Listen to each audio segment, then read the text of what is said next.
সর্বশেষ আপডেট আন্তর্জাতিক অঙ্গনে এবং বিশ্ব সংবাদে আপনাদেরকে স্বাগতম। আসসালামু আলাইকুম। জানিয়ে দিচ্ছি সংবাদ শিরোনাম। এবার গাজায় আগ্রাসন শুরু করলে ইসরায়েলে ফের হামলা চালানোর হুমকি দিয়েছে ইয়েমেনের হুতি। জানিয়ে দিচ্ছি গাজার চারপাশে সেনা মোতায়েনের নির্দেশ দিয়েছেন নেতানিয়াহু, যুদ্ধবিরতি বাতিলের হুমকি। এদিকে ট্রাম্প বলছেন গাজা কিনবো না, বরং দখল করব। জানিয়ে দিচ্ছি আমাদের টাকা ফেরত দাও, ইউক্রেনকে কঠিন হুমকি দিয়ে বলছেন ট্রাম্প। জানিয়ে দেব গাজার 2000 অসুস্থ শিশুকে আশ্রয় দেবে এবার জর্ডান।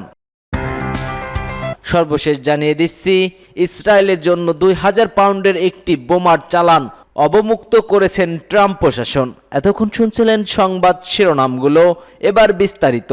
তবে তার আগে কে কোথা থেকে আমাদের ভিডিওটি দেখছেন ও শুনছেন জানিয়ে দিন কমেন্ট সেকশনে। একই সঙ্গে কমেন্ট করে জানিয়ে দিন আপনার মূল্যবান মতামতটি। আর ভিডিওটি যদি ভালো লাগে অবশ্যই একটি লাইক করবেন।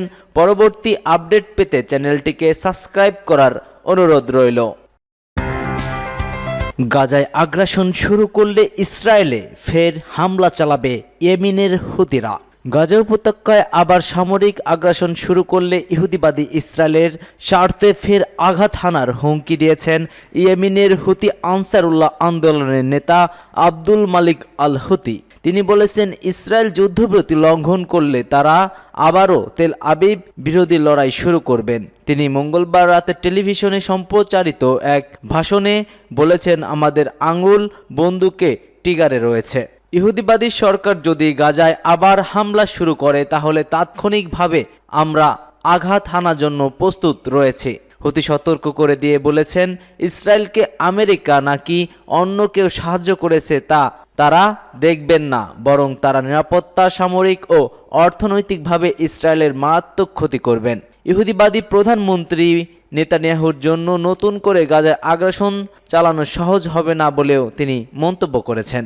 মার্কিন প্রেসিডেন্ট ডোনাল্ড ট্রাম্প গাজা উপত্যকার অধিবাসীদের সেখান থেকে বিতাড়িত করার যে পরিকল্পনা উপস্থাপন করেছেন তারও তীব্র নিন্দা জানিয়েছেন আনসারুল্লাহ আন্দোলনের নেতা।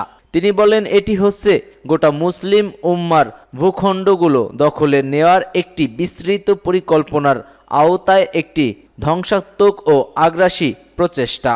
আব্দুল মালিক আল হুতি বলছেন, মুসলমানদের পবিত্র স্থানগুলো দখল করা হচ্ছে এই পরিকল্পনার উদ্দেশ্য। শুধু আল আকসা মসজিদ নয়, সেই সঙ্গে সাম্রাজ্যবাদী ও ইহুদিবাদীরা মক্কা এবং মদিনাও দখলে নিতে চায়।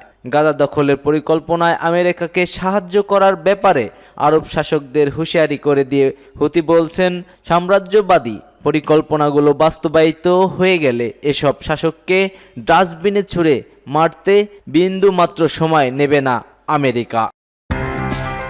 গাজা কিনবো না, দখল করব বলছেন ট্রাম্প। ফিলিস্তিনের অবরুদ্ধ গাজা উপত্যকার মালিকানা নেওয়ার হুমকি জোরালো করেছেন মার্কিন প্রেসিডেন্ট ডোনাল্ড ট্রাম্প। তিনি বলেছেন, গাজা কেনার কিছুই নেই, আমরা এটি দখল করব। ডোনাল্ড ট্রাম্প মধ্যপ্রাচ্যের সবচেয়ে ঘনিষ্ঠ মিত্র জর্ডানের রাজা দ্বিতীয় আবদুল্লাহর সঙ্গে সাক্ষাৎকালে একথা বলেছেন। ওভাল অফিস থেকে ডোনাল্ড ট্রাম্প সাংবাদিকদের বলেন, আমরা গাজা পেতে যাচ্ছি, এটি আমাদের কিনতে হবে না, এখানে কেনার মতো কিছুই নেই, আমরা গাজা পাবো, আমরা এটি দখল করব। ট্রাম্প অবশ্যই অস্বীকার করেছেন যে তিনি গাজায় ব্যক্তিগত সম্পত্তি তৈরি করার চেষ্টা করবেন। ট্রাম্প এর আগে বলেছিলেন, গাজা দখল করলে সেখানে বাস্তুচ্যুত ফিলিস্তিনিদের ফিরে আসার অধিকার থাকবে না। তবে তিনি এদিন বলেন, পুনর্নির্মিত জমি মধ্যপ্রাচ্যের মানুষের জন্য হবে। তিনি বলেন, আমরা অবশেষে এটি শুরু করতে যাচ্ছি, যেখানে মধ্যপ্রাচ্যের মানুষের জন্য প্রচুর কর্মসংস্থান তৈরি হবে। এটি মধ্যপ্রাচ্যের মানুষের জন্য হবে। তিনি আরও বলেছেন, গাজায় বসবাসকারী ফিলিস্তিনিরা চলে যেতে পেরে খুশি হবেন, কারণ 7 অক্টোবর ইসরায়েল হামাসের হামলার পর 1 বছরের বেশি সময় ধরে চলা যুদ্ধের পর তারা এখন ভয়াবহ জীবনযাপন করে যাচ্ছে। মার্কিন প্রেসিডেন্ট আরও বলছেন, তারা এখন কিভাবে জীবনযাপন করছে তা দেখুন। বিশ্বের কেউই এমনভাবে জীবনযাপন করছে না।